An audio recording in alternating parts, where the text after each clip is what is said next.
నమస్తే. సౌరవ్ గంగూలీ క్రికెట్ ప్రపంచానికి అభిమానులకి పరిచయం అక్కర్లేని పేరు.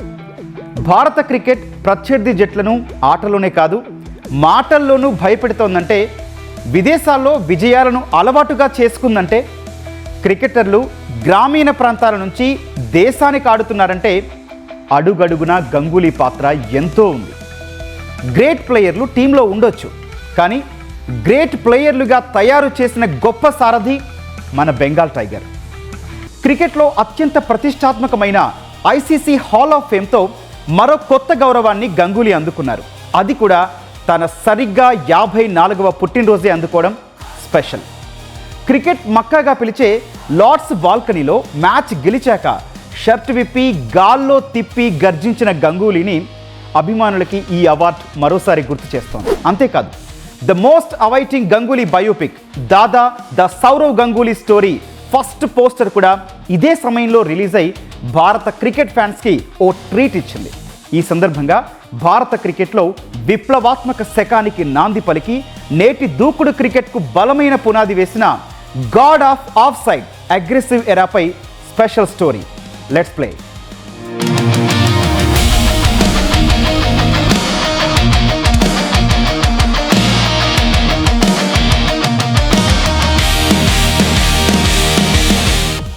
భారత క్రికెట్ను గంగూలీకి ముందు, గంగూలీకి తర్వాత అని రెండు భాగాలుగా చెప్పొచ్చు. 90వ దశకంలో విదేశీ మైదానాల్లో ఒక డిఫెన్సివ్ మోడ్లో ఆడుతూ ఓటములను భారంగా మోస్తున్న టీమిండియాకు ఆటతోనూ మాటలతోనూ ఎదురుదాడి చేయడాన్ని నేర్పిన సారథి సౌరవ్ గంగూలీ. ఎదుటోడు స్లెడ్జింగ్ చేస్తే వాడి కళ్ళల్లోకి కళ్ళు పెట్టి చూడు, వాడు బౌన్సర్ వేస్తే ఫ్రంట్ ఫుట్ వచ్చి 6 కొట్టు అని నేర్పిన నాయకుడు సౌరవ్ చండీదాస్ గంగూలీ. క్రికెట్ అనేది జెంటిల్మెన్ గేమ్ మాత్రమే కాదు, అదొక వ్యూహాత్మక యుద్ధం అని నమ్మిన, మైదానంలో చూపించిన క్రికెటర్, అగ్రెసివ్ లీడర్ దాదా. క్రికెట్లో ఓ ఆటగాడికి దక్కే అత్యున్నత వ్యక్తిగత గౌరవం ఐసీసీ హాల్ ఆఫ్ ఫేమ్ సభ్యత్వం సరిగ్గా తన 54వ పుట్టినరోజు నాడే ఈ ప్రతిష్టాత్మక సభ్యత్వాన్ని అందుకోవడం దాదాకు దక్కిన మరో అతిపెద్ద గౌరవం. ఎందుకు ఈ మాట అంటున్నామంటే, అభిమానుల గుండెల్లో తనకంటూ ఓ ప్రత్యేక స్థానాన్ని రిజర్వ్ చేసుకున్న సౌరవ్ ఇంతకంటే పెద్ద గౌరవాన్ని ఎప్పుడో పొందాడు. ఐసీసీ హాల్ ఆఫ్ ఫేమ్లో గంగూలీ కంటే ముందు సునీల్ గవాస్కర్, కపిల్ దేవ్, సచిన్, ద్రావిడ్, ధోని వంటి దిగ్గజాలున్నారు. ప్రస్తుతం ఈ ఘనత సాధించిన గంగూలీ ఈ జాబితాలో 12వ భారత క్రికెటర్గా నిలిచాడు. ఈ సందర్భంగా సోషల్ మీడియా వేదికగా ఐసీసీ చైర్మన్ జైషాకు కృతజ్ఞతలు తెలిపిన దాదా ఇది తన జీవితంలో మరవలేని గౌరవం అన్నాడు. నిజానికి గంగూలీపై సినిమా ఎప్పటి నుంచో ఎదురు చూస్తున్నది.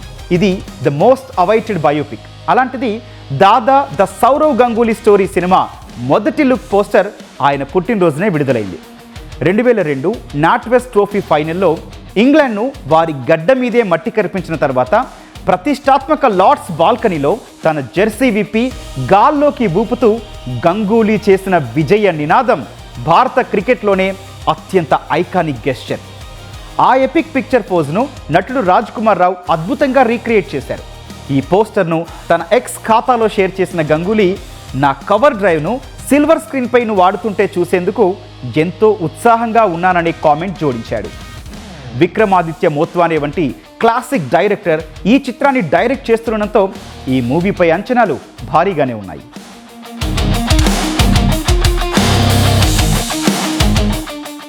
2000 సంవత్సరం భారత క్రికెట్కి చీకటి సంవత్సరం. మ్యాచ్ ఫిక్సింగ్ అనే కారు చీకట్లలో కూరుకుపోయి అభిమానులకు క్రికెట్పై నమ్మకం సన్నగిల్లుతున్న అలాంటి క్లిష్ట తరుణంలో జట్టు సారథ్య బాధ్యతలను గంగూలీ భుజాలకెత్తుకున్నాడు. మసకబారుతున్న క్రికెట్ మహాసామ్రాజ్యాన్ని మళ్లీ నిలబెట్టడమే కాకుండా దానికి అగ్రెసివ్నెస్ అనే ఇటుకలు, కిల్లింగ్ స్పిరిట్ అనే కాంక్రీట్ సిమెంట్తో బలమైన రూపాన్ని అందించాడు.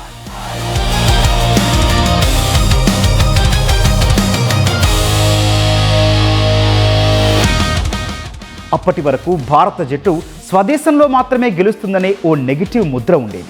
అయితే తన దూకుడైన కెప్టెన్సీతో ఎదురుదాడి చేయడం ద్వారా విదేశీ పిచ్చులపై సైతం ప్రత్యర్థుల్ని వారి శైలిలోనే దెబ్బ కొట్టడం గంగూలీ నేర్పాడు.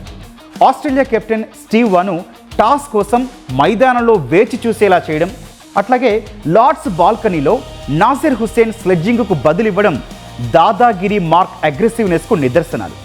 ఇప్పటి భారత క్రికెట్లో aggressiveness icon king Kohli, fearless opener Rohit Sharma వంటి దిగ్గజాల అటాకింగ్ క్రికెట్కు అప్పట్లోనే బీజాలు నాటింది గంగూలీనే. ఈ సందర్భంగా ఓ మ్యాచ్ గుర్తు చేసుకున్నాం. 2002 నార్త్వెస్ట్ ట్రోఫీ ఫైనల్లో ఇంగ్లాండ్ 325 పరుగుల భారీ స్కోర్ చేసింది. 115 పరుగులు చేసిన ఇంగ్లీష్ కెప్టెన్ నాజీర్ హుసేన్ గంగూలీని స్లెడ్జింగ్ చేయడమే కాదు, కొన్ని రెచ్చగొట్టే సంజ్ఞలు చేశాడు. ఇక ఇంగ్లాండ్ ఇన్నింగ్స్ ముగిసిన వెంటనే భారత క్రికెటర్లందరినీ అత్యవసరంగా డ్రెస్సింగ్ రూమ్కు రమ్మని సౌరవ్ చెప్పాడు. డిఫెన్సివ్ ఆట వద్దు, ప్రతి బంతిని బౌండరీకి తరలించాలనే కసితో ఆడండి, 0 కాలౌట్ అయినా నేను చూసుకుంటానని చెప్పాడట. కేవలం ఆదేశించడమే కాదు, తను చేసి చూపిన దాదా 10 4లు ఓ సిక్సర్తో 43 బంతుల్లోనే 60 పరుగులు చేశాడు. అప్పట్లో ఈ ఇన్నింగ్స్ ఓ సంచలనంగా చెప్పాలి. నాసిర్ హుసేన్ సంజ్ఞలు ఇందుకు ప్రతీకారంగా మ్యాచ్ గెలిచిన అనంతరం గంగూలీ గెస్చర్స్ క్రికెట్ ఫ్యాన్స్ మదిలో కనీసం ఇంకో 100 ఏళ్లైనా గుర్తుండిపోతాయి. సౌరవ్ గంగూలీ గొప్ప కెప్టెన్ మాత్రమే కాదు, పేస్తో ప్రపంచ క్రికెట్ను గడగడలాడించిన బౌలర్లను కూడా వణికించిన left hand master class batter కూడా. ఆఫ్ సైడ్లో ఆయనాడే కవర్ డ్రైవ్లు, స్క్వేర్ కట్లు ఎలా ఉండేవంటే ఒక అద్భుతమైన కావ్యంలో పంక్తుల్లా ఉండేవి. అందుకే ఆయన్ను ప్రపంచ cricket God of the of side అంటూ కొనియాడింది. ఇక సచిన్ టెండూల్కర్తో కలిసి వన్డే క్రికెట్లో గంగూలీ సృష్టించిన ఓపెనింగ్ పార్ట్నర్షిప్ రికార్డులు నేటికి చెక్కు చెదరలేదు.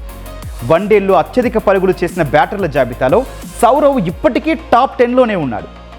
ఐసీసీ టోర్నీలో 6 సెంచరీలు చేసిన ఏకైక భారత కెప్టెన్గా అపురూప రికార్డు ఇప్పటికీ దాదా పేరిటే ఉంది.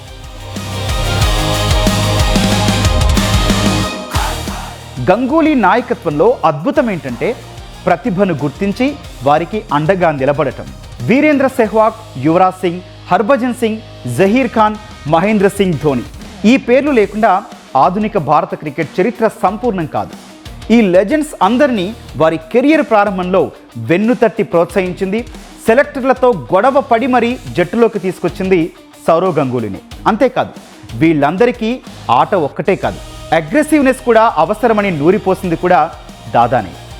వీరేంద్ర సెహ్వాగ్ మిడిల్ ఆర్డర్ ఆటగాడిని ఓపెనర్గా మార్చి ప్రపంచంలోనే అత్యంత ప్రమాదకరమైన బ్యాటర్గా తీర్చిదిద్దారు. ఇక హర్భజన్ సింగ్ 2001 ఆస్ట్రేలియా సిరీస్లో కుంబ్లే గాయపడితే హర్భజన్ను నమ్మి జట్టులోకి తెచ్చి చరిత్రాత్మక సిరీస్ విజయాన్ని అందుకున్నారు. ఎంఎస్ ధోని లోయర్ మిడిల్ ఆర్డర్లో ఆడే ఎంఎస్డీని పాకిస్తాన్తో మ్యాచ్లో నంబర్ 3 పొజిషన్లో బ్యాటింగ్కు పంపి ఒక విధ్వంసకర లీడర్ ఆవిర్భావానికి దాదా కారణమయ్యాడు. ఈ ముగ్గురితో పాటు తన తోటి క్రికెటర్ల గురించి దాదా అప్పుడప్పుడు పంచుకునే విశేషాలు క్రికెట్ అభిమానుల ప్రపంచంలో వైరల్ అవుతూ ఉంటాయి. గంగూలీ కెప్టెన్సీలో భారత్ సాధించిన విజయాలు కేవలం సంఖ్యలకే పరిమితం కావు. అవి భారత క్రికెట్ మైండ్ సెట్ను మార్చేసిన మైలురాళ్ళు. కొన్ని చూద్దాం. 2001 ఆస్ట్రేలియా టెస్ట్ సిరీస్. వరుసగా 16 టెస్టులు గెలిచి అప్రతిహతంగా దూసుకుపోతున్న స్టీవ్ వా ఆస్ట్రేలియా జట్టు జైత్రయాత్రకు బ్రేక్ వేసి ఫాలో ఆన్ ఆడి మరీ భారత్కు చరిత్రాత్మక సిరీస్ విజయాన్ని అందించాడు. ఇక 2002 నార్త్వెస్ట్ ట్రోఫీ ఫైనల్. ఇంగ్లాండ్ నిర్దేశించిన 326 పరుగుల భారీ లక్ష్యాన్ని లార్డ్స్ మైదానంలో యువరాజ్ కైఫ్ సహాయంతో ఛేదించి లార్డ్స్ బాల్కనీలో షర్ట్ విప్పి లండన్ గెడ్డపై సింహనాదం చేశాడు. 2003 one day world cup. South Africa వేదికగా జరిగిన వన్డే ప్రపంచ కప్లో భారత జట్టును అద్భుతమైన వ్యూహాలతో ఫైనల్స్ వరకు నడిపించాడు. 2004 పాకిస్తాన్ పర్యటన. దశాబ్దాల తర్వాత పాకిస్తాన్ గెడ్డపై టెస్ట్ వన్డే సిరీస్లను క్లీన్ స్వీప్ చేసి సరిహద్దుల్లో త్రివర్ణ పతాకాన్ని జెగరేశాడు. ఆటగాడిగా, కెప్టెన్గానే కాకుండా క్రికెట్ పరిపాలనలోనూ దాదా తన మార్కు చూపించాడు. బెంగాల్ క్రికెట్ అసోసియేషన్ క్యాబ్ అధ్యక్షుడిగా, తర్వాత భారత క్రికెట్ నియంత్రణ మండలి బీసీసీఐ అధ్యక్షుడిగా సేవలందించాడు. కోవిడ్-19 వంటి అత్యంత కఠినమైన కాలంలోనూ ఐపీఎల్ టోర్నమెంట్ను విజయవంతంగా నిర్వహించి తన మార్క్ అడ్మినిస్ట్రేషన్ పవర్ను నిరూపించుకున్నాడు. ప్రస్తుతం ఢిల్లీ క్యాపిటల్ జట్టుకు డైరెక్టర్గా వ్యవహరిస్తూ క్రికెట్తో తన బంధాన్ని కొనసాగిస్తున్నాడు. సౌరవ్ గంగూలీకి లభించిన ఐసీసీ హాల్ ఆఫ్ ఫేమ్ గౌరవం కేవలం ఆయన వ్యక్తిగత రికార్డులకు దక్కిన గుర్తింపు కాదు, తన నేతృత్వంలో మారిన భారత క్రికెట్ సంస్కృతికి దక్కిన కిరీటం. మైదానంలో ప్రిన్స్ లాగా అడుగుపెట్టి లీడర్గా మహారాజాలా పాలించి నేడు ప్రపంచ క్రికెట్ చరిత్రలో అత్యున్నత శిఖరానికి చేరిన గంగూలీ ఇప్పటికీ ఎప్పటికీ చాలామంది ఫేవరెట్ కెప్టెనే. 2002లో లార్డ్స్ మైదానంలో దాదా సింహనాదాన్ని వెండితెరపై చూసేందుకు అభిమానులు ఎంతో ఉత్సాహంగా ఎదురుచూస్తున్నారు. వచ్చే ఏడాది విడుదలయ్యే గంగూలీ బయోపిక్ వీరికి అవకాశాన్ని కల్పించబోతోంది. ఇక ముగించే ముందు చివరిగా ఒక్క మాట, hats off to you Dada, you are the eternal king of Indian cricket.